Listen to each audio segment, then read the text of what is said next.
આજે તારીખ 22 જૂન 2026 ને સોમવાર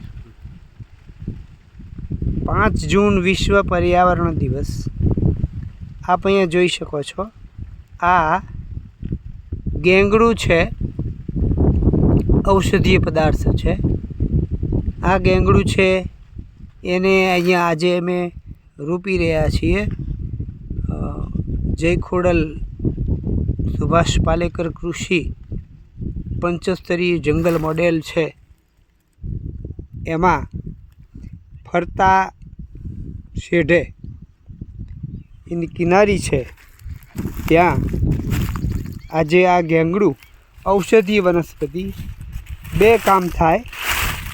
અહીંયા અત્યારે જ એક ગેંગડું રોપ્યું છે, ઔષધીય વનસ્પતિ છે, અને સાથે સાથે એને પર્ણો, એની દાંડી, એ દરેક જગ્યાએ એમાં કાંટા હોય છે, એટલે રક્ષણાત્મક વાડ પણ થાય અને ઔષધીય બીજ છે એનો ઔષધીય ઉપયોગ થાય।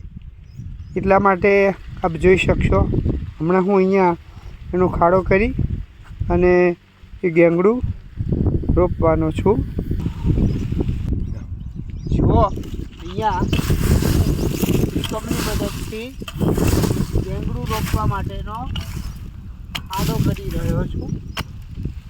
આ ખાડો આપ જોઈ શકો છો, અહીંયા ખાડો તૈયાર થશે।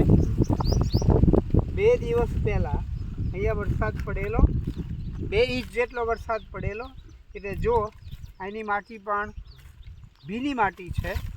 ભીની માટીમાં અહીંયા જુઓ, આ ઢગલાની અંદર ગેંગડું છે। આ 24 કલાક પહેલાં પાણીમાં પલાળેલા છે। નવશેકું પાણી, હુંફાળું પાણી લઈ અને ગઈકાલે બપોરે આ ગેંગડુંને પાણીમાં પલાળ્યા હતા, જેથી કરીને એ જલ્દીથી અંકુરિત થાય। આમાં તો જુઓ, અંકુરણની શરૂઆત પણ થઈ ગઈ છે। આવા 2 ગેંગડું એ જો આ ખાડાની અંદર, અહીં નજીક જો આ ખાડાની અંદર 2 ગેંગડું મૂક્યા છે। એના ઉપર મુલાયમ માટી આપણે મૂકી દઈએ છીએ।